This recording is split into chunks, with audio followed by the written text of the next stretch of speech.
Hello, everybody.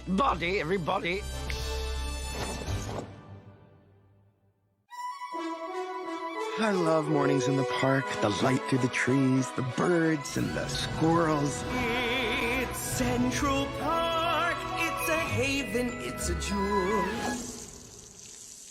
Sir, do not beat a statue. I love Hot Lips Turtlehead Day. More than Graffiti Removal Week? Oh, I do love that. I should get going. Who's my special boy? Me. Look at you. You are my special boy. Too bad you can't just stick him back up there, huh? What? Nothing. I hate that park. It's just a patch of dirt and weeds.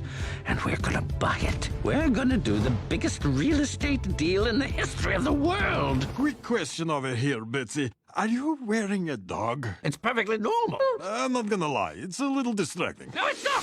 Someone needs to protect the park. It's impossible. Nothing's impossible. Did your voice just get really weird? Central Park. How many times did you text him? What would you say is normal? Twice? Oh, no. I'm dying. He's fine. Throw this. See if you can get it into the park. Did you get it? Right where I wanted it. Where else can your son and daughter splash in dirty hot dog water? Give us a quick strut. One for Mama. Come on. Are we dancing? Yeah, we're dancing. Is that dancing? I gotta knock these bozos' wieners off. Here at the midpoint of park that's so central. The name's not that clever, but screw it, whatever. It's central in my heart.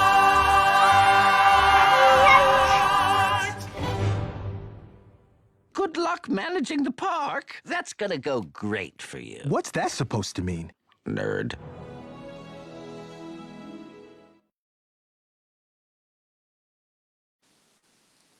Welcome, everyone. Thank you for joining me and my special guest, Josh Gad.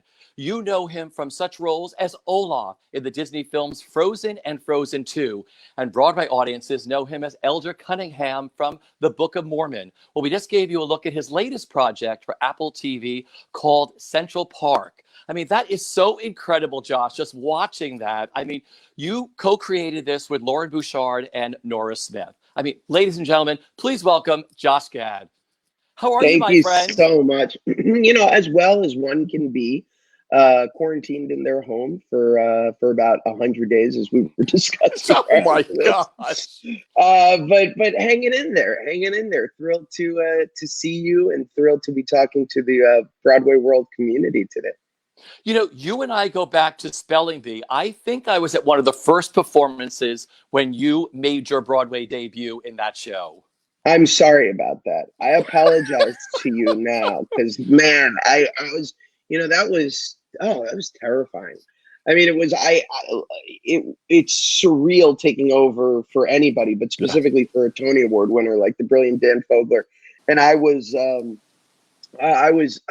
rough those first couple of weeks, and then finally found my footing, I think. So, there were so many people who were going to make their Broadway debuts this spring. But of course, the pandemic hit, and I'm sure they're going to make them once Broadway comes back. Broadway debuts only happen once. So what do you remember? Was it scary, like you said? Was it magical, that first Broadway debut for you in Spelling Bee? What was it like? What do you remember?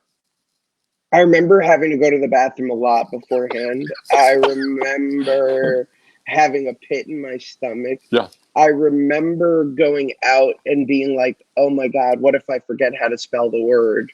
And then the entire show will collapse. I just remember being really nervous. There was a lot of anxiety. It wasn't an anxiety that was driven by fear. It was an anxiety that was driven by this sort of nervous excitement, right? Like we all have when we go on a stage for the first time, and that excitement, that nervous raw energy was, I think, what got me through that period where I was like, I'm gonna get fired every day. I kept thinking I was gonna get fired. So that's what it was like.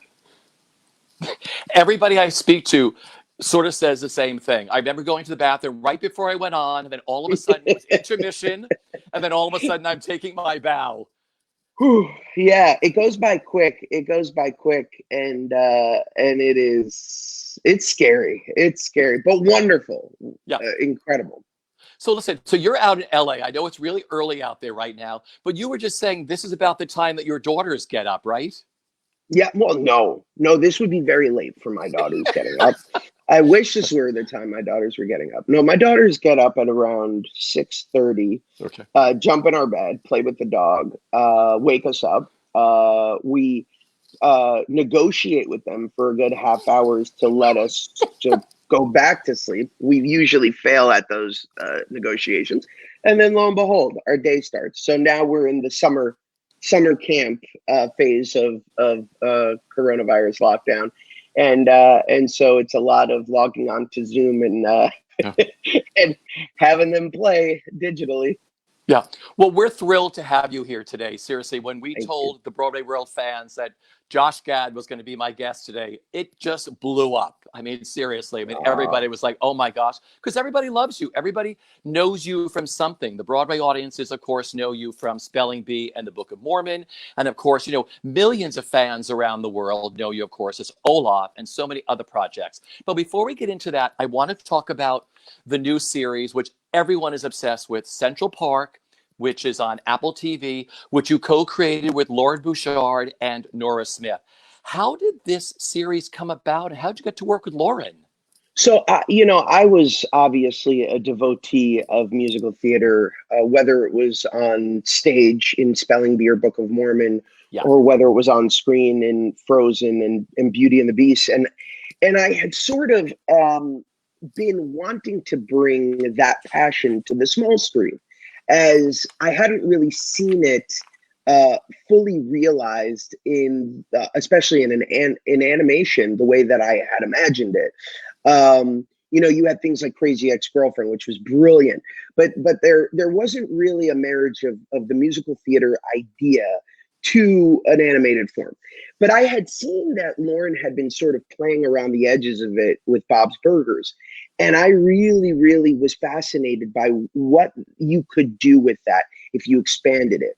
So I pitched in this idea along with my friend Kevin Larson, and we said, we want to do this show set in Central Park that is a living, breathing musical, not a show with music, not a spoof of musicals, but where the characters literally need to break out into song to express emotion or to propel the story. And so in order to do that, we realized, well, we're going to need to assemble the Avengers of musical theater. So we got, of course, Leslie Odom Jr., who was my college classmate at Carnegie Mellon Drama, and who won a Tony for Hamilton. His co-star from Hamilton, another Tony Award winner, Daveed Diggs. My co-star from Frozen, Kristen Bell. The brilliant Catherine Hahn. The amazing and incomparable Titus Burgess, who I remember hearing his voice do Little Mermaid on Broadway and was just like, oh my God. And then, of course, Stanley Tucci. And, we set out to do, it's insane. And we set out to do this show that every episode has 4 songs, and none of the songs are throwaways. Yeah. And on top of the brilliance of our in-house team, and a special shout out needs to go to Kate Anderson and Elisa Samsil, who wrote that beautiful song you guys heard, Central in My Heart. They and I worked together on the Olaf Frozen adventure, and I was just mesmerized by their talent. But on top of that, and another in-house composer, Brent Knopf, we expanded it to include people like Sarah Bareilles, guest artists like Cyndi Lauper. Darren Criss did a song for us. Anthony Hamilton, Amy Mann. The list goes on and on. Alan Menken has a song coming up in the next episode. So it's just like it was the wish fulfillment of everything I had been sort of working towards in all of my endeavors. Finally, from the creative standpoint, bringing it to life on the small screen. It's such a love song to New York City. It's so joyful. It's just what we need right now. I mean, after watching an episode of that, I mean, it leaves a smile on your face. It leaves such hope for everything. It's just so beautifully done. But I looked at that cast and I was like, Josh knows everybody. How did he get these people? And then, like you said, to get Sarah Bareilles, Darren Criss, Cyndi Lauper, Alan Menken, along with these incredible songwriters, and you're like, and you'll write 4 songs for this, mini Broadway musical each week. I mean, this has to be so incredible for you. I mean, just realizing the scope of this. It really is. I mean, it's a surreal thing. I was speaking to one of my closest friends, Rory O'Malley, who, of course, was Elder McKinley in Book of Mormon, amongst many other things, like playing the king in Hamilton. And we were just, because he's in the show as well, and we were talking about, how, and it's through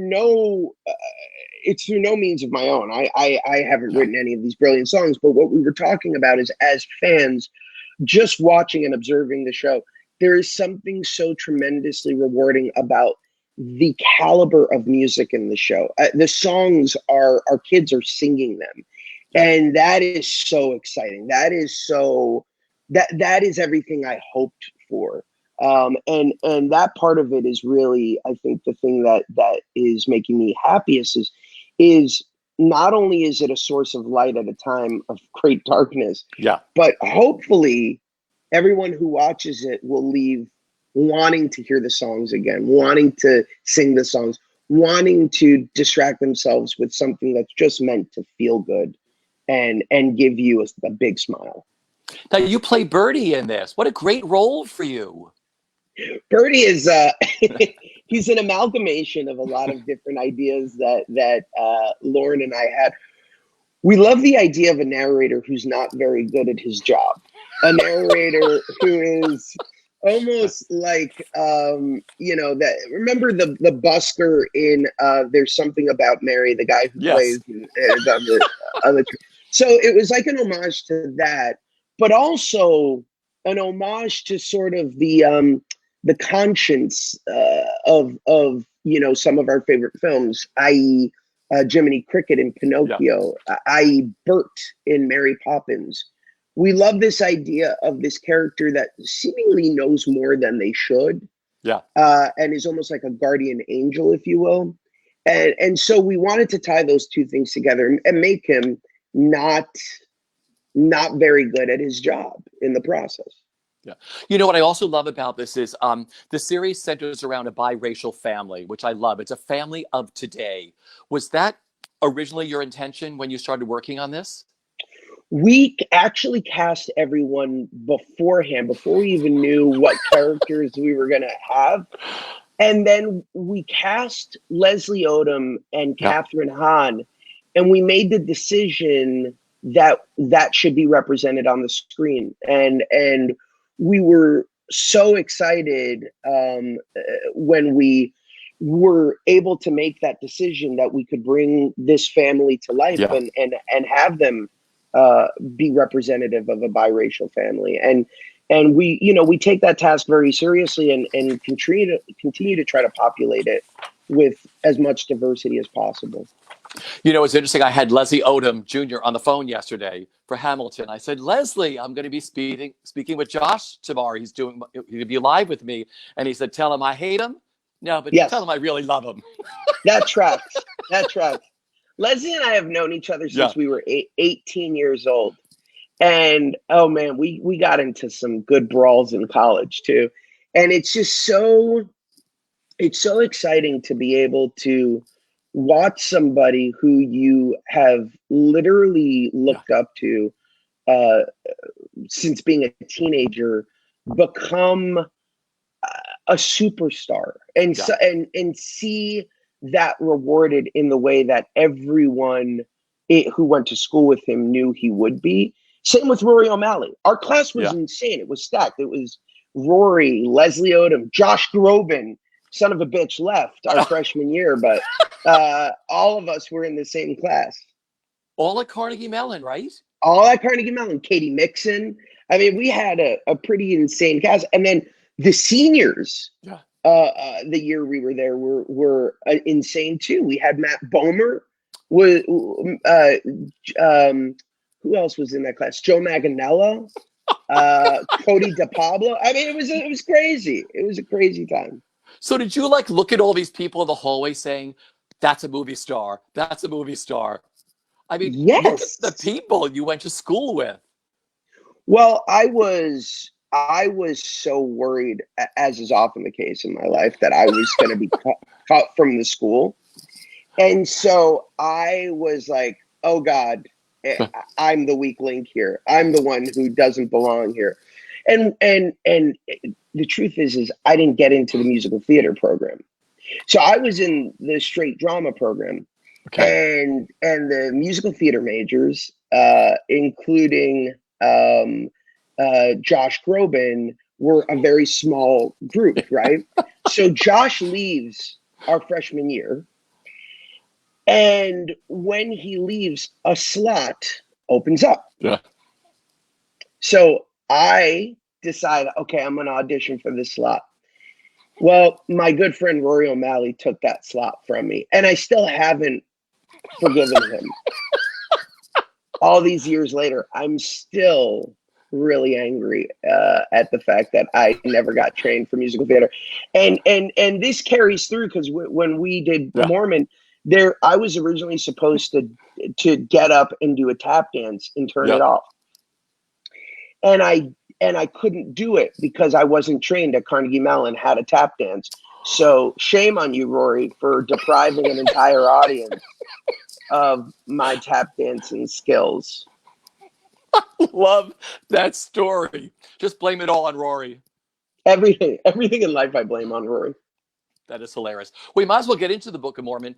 Did you originally turn that down? Like when you got it, like, did you not know when you first read it, when Mr. Lopez gave it to you? Were you like, no, okay. So I get it. Yeah. I get a phone call. I had done spelling bee, and at the time I wasn't really sure.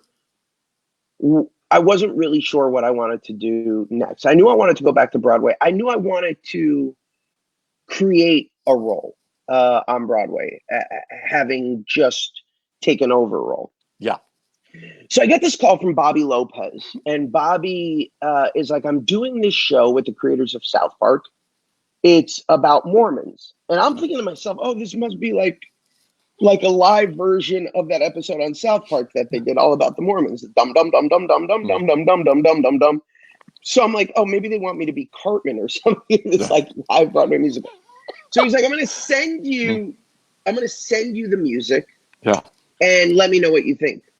So I get the music, and the first song I hear, hello, my name is, and I'm like, oh, this is so cool. This is so sick. Then the next 2 by 2, we go from Jordan, and I'm like, this is incredible.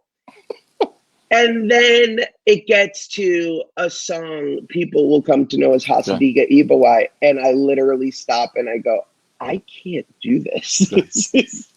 I cannot do this. And I called up my agent and I was like, I don't think I can do this show. And she's like, why? And I go, because I'll get shot. Like, this is really offensive. And she's like, well, it can't be more offensive than anything the South Park guys have done. And I said, no, actually. And so I, we talked about it and I played it for her and she's like, oh yeah, you can't do this. And I was just like, I sort of want to roll the dice. So I went to New York. We did a workshop of it in a small theater called the Vineyard Theater. Yeah. And we did it for about 100 people. And I remember getting to that song and white knuckling it along with my elder Price in that first workshop, which was Ben Walker, which is crazy. Yeah. And then we did it and the audience went with it. And Scott Rudin was in the audience, and he was the one who looked at Trey and Matt and said, this needs to be on stage. Because at the time they were thinking, maybe we'll make it a film, maybe we'll make it animated. That's crazy. Yeah. Yeah. It was surreal. You must have, all right, I want to ask you before we get into some other things. I've spoken to a lot of the Hamilton cast. I've had them, and they were so particular about making mistakes in their show. And they're like, oh, very few people do it, you know, but of course everyone's done it. All the leads have gone up and gone to the White Room, as they call it, at Hamilton. Did you go to the White Room in both Spelling Bee and the Book of Mormon? Oh, I spent, the White Room became my dressing room. I don't know why, but like, I'm notorious for going up on lines. There was a day when I was doing Spelling Bee where, spoiler alert, Barfay is supposed to win the entire tournament. And so when he's doing his song and dance at the end, and he's supposed to spell the final word, that's it. That's what the show's been building up to. So what happens if you, as the actor playing Barfay, forget the word? I can tell you it is the worst situation possible. So I literally got to that point and I had no idea how to spell the word, and I just started saying letters. So you didn't even need to be a good speller to figure out that I was so unbelievably off. But lo and behold, there you go. And then I've told the story many times, but in Book of Mormon, I not only did I forget the next line, which is supposed to set up "You're making things up again, Arnold," I forgot English. Like, I forgot the baseline of human language. And so I couldn't say anything. I couldn't come up with anything. And they said to me, Stephen Aremus, our music director, was shouting the line at me as Marette Gabriel McKell, my co-star, was on stage shouting the line at me. And all I heard was like tinnitus. And I literally, a trained improviser, all I could say was, can I curse on your show or no? Yeah, of course you can. Okay, so all I could come up with was, what the fuck am I supposed to say? That was what a trained actor, improviser came up with on a Broadway stage in front of a live audience. It was one of the most embarrassing nights of my life. Because I've always asked them, I'm like, what is the rest of the show like for you? Does that paranoia, do you hear all those voices in your head saying, oh my gosh, am I going to be fired? Like, what goes through your head for the rest of the performance? Oh, you're thinking, well, first of all, let's start with what goes through your head before you forget the line. Where am I going to dinner tonight? Oh, is so-and-so coming over? Is that, did I plan this? So there's a lot of that. And then afterwards, yes, you're thinking about the infamous show report. And you're very uptight and nervous about that. But lo and behold, I wasn't fired somehow. And look where you are now. And look where I am now. Yeah, exactly. That's great, because everyone talks about that. I mean, you know, there's nothing like, 8 shows a week. Do you miss doing 8 shows a week? Do you miss that whole live connection you have with an audience doing a show? Every day. Every day. The truth is I was very close to coming back to Broadway next year. And doing something very, very special. And now with everything being what it is, I guess it's all just up in the air. But my hope is 10 years after Book of Mormon to make my return. I haven't been quiet about some of the things that I'd love to do. I've always wanted to do a funny thing happen on the way to the Forum, and came pretty close. And I couldn't make it work schedule wise, because it was it would have been another year, which would have been very difficult with my family, and my girls have their friends and everything. So that became difficult. But you and I were talking. You asked me if I would ever do the producers, and I said it in a heartbeat. And Andrew Rannells, my co-star for Mormon, and I were actually at one time legitimately talking about it, because it sort of is ripe for a revival. The other one is Fiddler on the Roof. I've always wanted to do. That was the first show I ever saw on Broadway, and I saw it with Topol. And my grandparents were both Holocaust survivors, and that show, in particular has always been very important to me. You know, a show about people who are forced out of their homes because of their faith, a faith that happens to be my own, and I've always felt like that's a show that at some point and a role at some point I need to do. And then there are all the original shows that I would love to do. So yes, the answer is I would love to. The question is when. Yeah.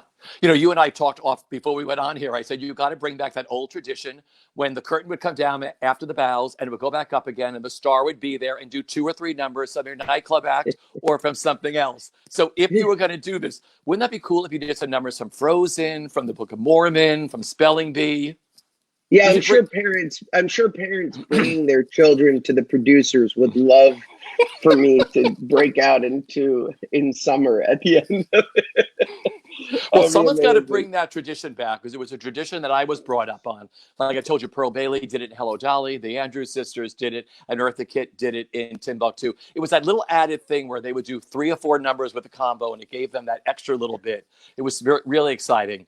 But, you know, talking about Frozen, you are known to millions of fans around the world for creating Olaf. I mean, seriously. I mean, I remember going to a very early screening I was invited to of Frozen before anybody knew what the film was going to be. And I sat there and fell madly in love with you and everybody else who brought these beautiful characters to life. I mean, looking back at that now, what does being a part of Frozen mean to you? What did it mean to you then, and what does it mean to you now?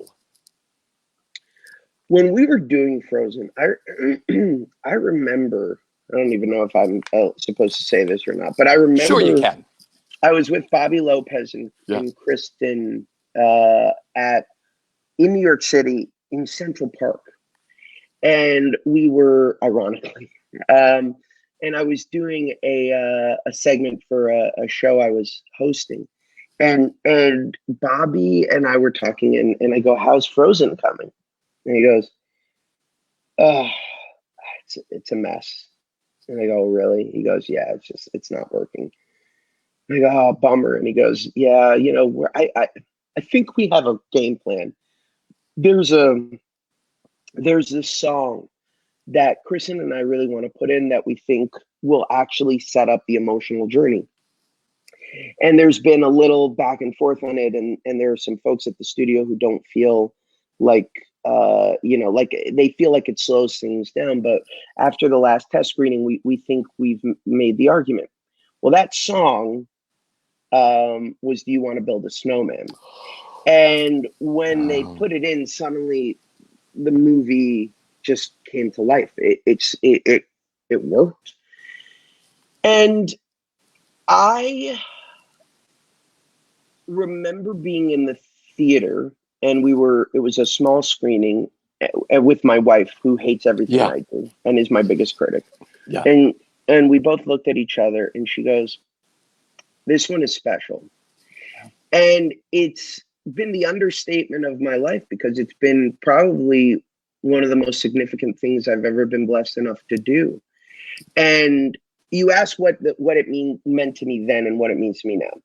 Well, what it means to me now is completely different than what it meant to me then. Yeah. And I say that because Frozen 2 has sort of taken on this weird life of its own that it eerily speaks to the moment we find ourselves in, whether it's moments like "This will all make sense when I am older," which couldn't be more anthemic to me for the time I'm living through right now, or whether it's songs like "Do the Next Right Thing," or "Into the Unknown." In a weird way, Frozen 2 has become a lot more meaningful for me than even when it was released. And I've heard from many others that that's the case for them as well. So the franchise continues to on both a professional and personal level be very important to me. Yeah. You know, it's funny you talk about that song. I mean, MGM was cutting out Over the Rainbow through all these early screenings of The Wizard of Oz. I mean, no one knows, if everybody knew the answer to a success, everybody would have it. No one knows why anything takes on or takes off the way it does. But Frozen is one of those things that no one knew early on what it was going to be until you actually saw it. And then you realize the emotional journey you went on and just the love and how everybody thought outside of the box and reinvented everything, including yourself. What's been what's been so incredible to me is, I grew up in the second golden age of Disney animation. Yeah. And I remember seeing Beauty and the Beast, Aladdin, Little Mermaid, and Lion King, not once, not twice, but probably 4 or 5 times in the theater. And specifically Aladdin, when I saw Robin Williams give that tour de force performance as the genie, I just went to a different place. And I remember looking at my mom and saying, I want to do that one day, Mom. I want to do that. Like, I want to do a role that is just like that. Or Nathan Lane, it was those sidekick characters that really just, spoke to me, and they transcend the time that these movies come out, and to now be a part of a film that hopefully is as important to so many as those movies were to me, is the greatest gift in the world, to be alongside a whole new generation of amazing films like Moana, which I'm obsessed with, or Tangled, which I'm obsessed with, or Zootopia, which I think is just absolutely brilliant and profound. That's a thrill. That's a dream come true. Yeah. I want to talk about another obsession I have of yours right now. Is I love your new series for YouTube, Reunited Apart. What a brilliant idea. I mean, tell our audience what that is and what you do, because you also raise a lot of money for charities, which is so important. So Reunited Apart is a series that I created to try to do just that, to try to give people a sense of joy at a time when it's so desperately needed, but in return, to try to raise money for charities like No Kid Hungry, for charities like Equal Justice Initiative, for charities like the CORE, which is our next one. Yeah. So there are all of these incredible charities that we're trying to put a spotlight on. Unfortunately, there are so many different folks that need help right now. Yeah. And so the idea was, let's try to continue to build out opportunities to help everyone and not just one foundation. And it's been amazingly rewarding. Off of our the Lord of the Rings episode alone, we raised $150,000 for No Kid Hungry. Ghostbusters, which just launched, and I would encourage all of you to go. We had a donation from Barefoot Wine of $125,000 for Equal Justice Initiative, and we've gotten over $10,000 so far from people like you guys watching right now who are just clicking the donate button. So it's been amazing. Having said that, I'm exhausted, so I am going to be doing one more episode, which I guess I'll just give you the scoop on now. It is Ferris Bueller's Day Off. Yes. And it is going to, I think it's going to be a great finale. And we'll see. One day I hope to come back to it, but I need a break. I've been going nonstop. Yeah. Well, it's a lot of work, because I know what it's like booking one guest. And I can only imagine, I know you know everybody. I mean, I know everybody too, but it's like, Lord of the Rings. You had everybody, Elijah Wood. You had Ian McKellen. You had everybody on that. And, Ghostbusters. You have reunited. You had Michael J. Fox. Christopher Lloyd. Everybody. You have put these incredible shows together. And it's got to be so hard to do, to coincide all that and make it work together. It's a lot. Bill Murray was the craziest one, because I'm like, I've heard the stories and I'm like, there is no way Bill Murray is going to come on the show. He may have said yes, but there's no way I'm going to see him on my screen. And then when I saw him on my screen, I was like, oh my God, I cannot. This is an out of body experience. Yeah. Everything you do is totally different. Every character you play, every project you join onto, like Artemis Fowl is one of your latest films, which is running on Disney Plus. For director Kenneth Branagh and Dame Judi Dench. Now, you've worked with them before on Orient Express, right? Yeah, so I had worked on Yeah. Murder on the Orient Express with Ken and Judy, and a couple of months after, Ken said, "I'm doing this adaptation of this book described by the author Owen Colfer's Die Hard with Fairies." And I'm like, "What the hell does that mean?" And then I had never read the books. I grew up absolutely missing that, and so I read the book and was fascinated by this world, which felt so original and different. And of course, always keen to work with Kenneth Branagh, who I think is just a tremendous actor, tremendous director. And any opportunity you get to do something with Dame Judi Dench, you do. So it was so much fun, and getting to not only work opposite these veterans, but getting to see these amazing kids, Ferdia Shaw, Lara, Tamara. These kids are. I'm always fascinated by that. I'm always fascinated by the next generation, and they were so good. All right. So was it a pinch me moment the first time you met Dame Judi, like when you were working at Orient Express? Like, what was your first interaction with her? Do you remember that? Oh, I remember very well. We were in the makeup trailer. My one of my close friends, Leslie Odom Jr., also star of Central Park, was in the trailer along with Daisy Ridley and Lucy Boynton.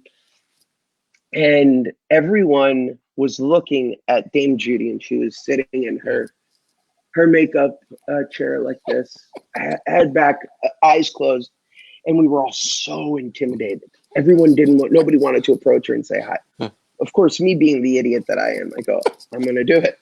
So I went up to her and I gently tapped her and I go, Dame Judi Dench, more like damn Judi Dench.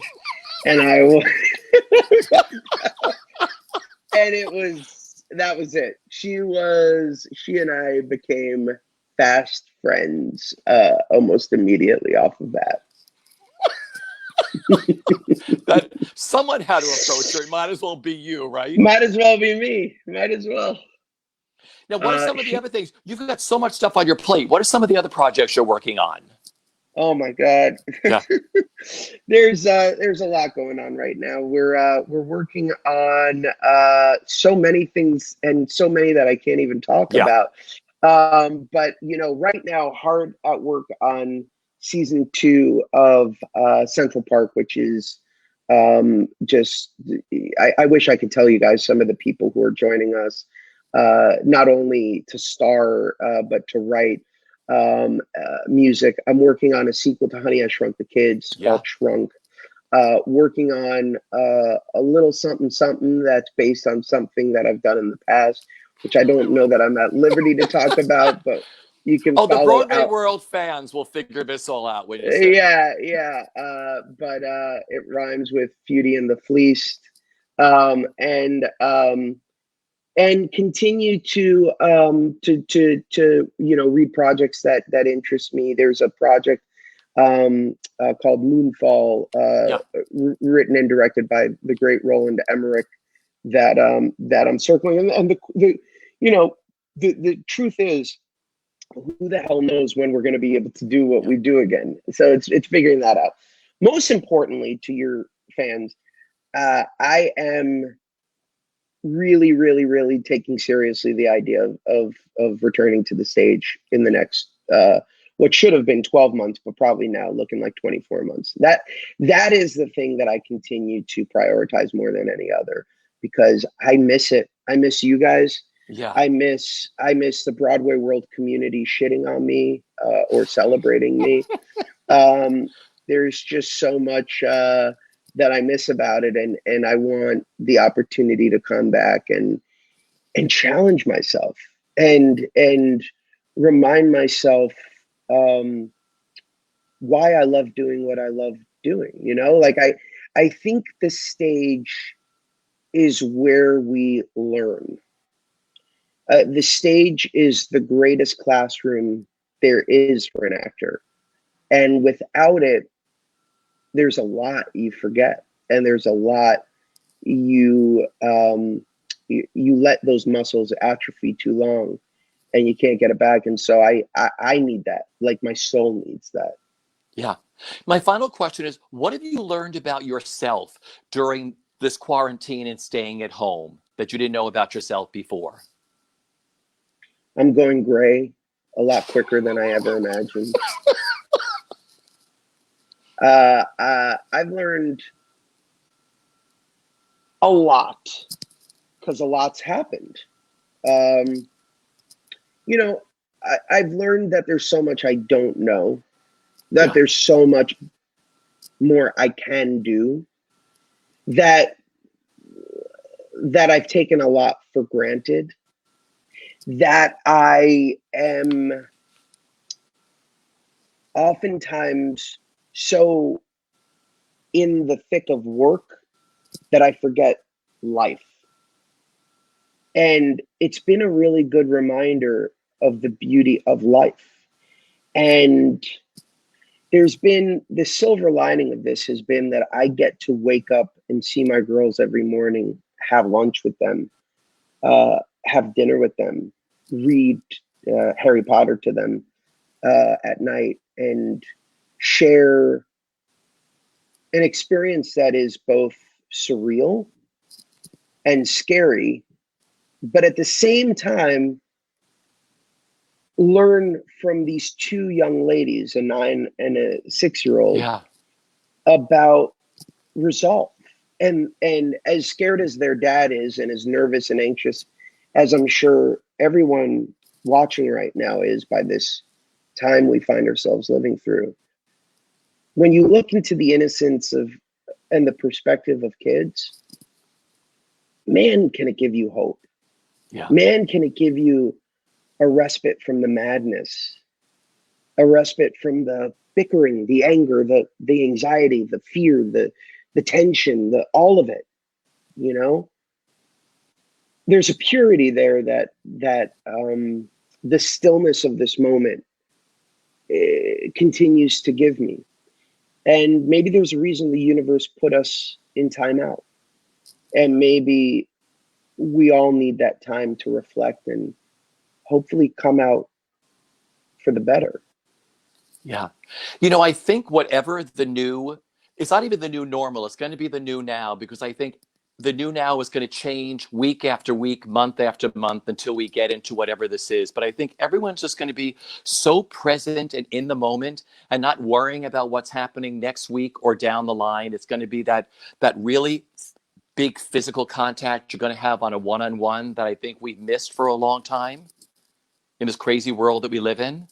I don't disagree. There's also something surreal about this sort of idea that when you look around right now, if you were to walk outside in like 1955, it would look eerily similar. Yeah. There's something about like the nuclear family, again, all riding bicycles together down streets, and just that like collective family unit is something that I think we've all taken for granted. We're obsessed with work. We love to work. We need, you know, to go and put our kids in this and that and get them going and doing this.